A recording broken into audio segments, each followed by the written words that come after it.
میں ظفر بول رہا ہوں کراچی سے۔ مجھے یہ معلومات کرنی ہے کہ ہم جو 11ویں شریف کرتے ہیں یہ جائز ہے کہ نہیں؟ 11ویں شریف کرنا بالکل جائز ہے۔ 11ویں شریف در حقیقت یہ اصال ثواب ہے۔ جی حضور سیدی غوث اعظم رضی اللہ تعالی عنہ کا جو وصال مبارک ہے وہ 11 ربیع الثانی کو ہوا، اور مسلمان ان کے عرس پر نہ صرف 11 ربیع الثانی کو بلکہ عام جو ہے وہ مہینوں میں بھی ہر 11ویں تاریخ کو حضور سیدی غوث اعظم رضی اللہ تعالی عنہ کی نیاز کرتے ہیں۔ نیاز در حقیقت اصال ثواب ہے کہ بندہ جو ہے وہ کچھ پڑھ کر یا کچھ پکا کر لوگوں میں تقسیم کرتا ہے۔ مقصود اس کا یہ ہوتا ہے کہ اس کا ثواب جو میں نے کیا ہے، نیاز کی ہے یا میں نے پڑھا ہے، اس کا ثواب جو ہے وہ میں حضور سیدی غوث اعظم رضی اللہ تعالیٰ عنہ کی بارگاہ میں پیش کروں۔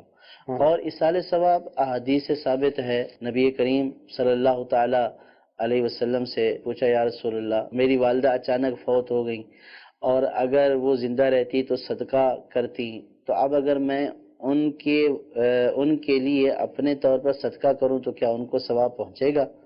تو نبی کریم صلی اللہ تعالیٰ علیہ وسلم نے اس کی اجازت دی ہے، تو صدقے کا ثواب پہنچتا ہے۔ بلکہ احادیث پاک میں آیا ہے، مضامین یہ ہیں حدیث پاک کے کہ جس طرح ڈوبتے کو تنکے کا سہارا ہوتا ہے، میت کو اپنے مرنے کے بعد قبر میں اپنے ورثاء کے لیے، اپنے عزیز و اقارب سے ثواب کے لیے ایسا ہی امید ہوتی ہے۔ جیسا کوئی شخص ڈوب رہا ہے، اس کو جو ہے امید ہوتی ہے کہ کوئی بچانے والا آ جائے، تو میت بھی قبر میں اسی طرح ہوتی ہے کہ کوئی اس کو اصال ثواب کر دے۔ اور احادیث پاک میں آیا کہ جب کوئی اس کو اصال ثواب کرتا ہے تو ملائکہ اس اصال ثواب کو ایک تشت میں لے کر اس کی خدمت میں جس طرح تحفہ پیش کیا جاتا ہے بطور تحفہ پیش کرتے ہیں، یہ تحفہ اصال ثواب کا تو یہ فلاں کی طرف سے ملا ہے۔ اور کثیر واقعات ہیں، علامہ سیوطی علیہ الرحمہ نے شرح الصدور میں اس طرح کے کئی واقعات نقل کیے ہیں۔ ایک بزرگ کا قول نقل کیا ہے کہ میں قبرستان میں داخل ہوا تو میں وہاں سو گیا، تو میں نے دیکھا کہ قبرستان میں تمام قبروں کے مردے جو ہے وہ جمع ہیں اور آپس میں کچھ تقسیم کر رہے ہیں۔ تو میں نے ان سے پوچھا یہ کیا ہوا، کیا قیامت قائم ہو گئی؟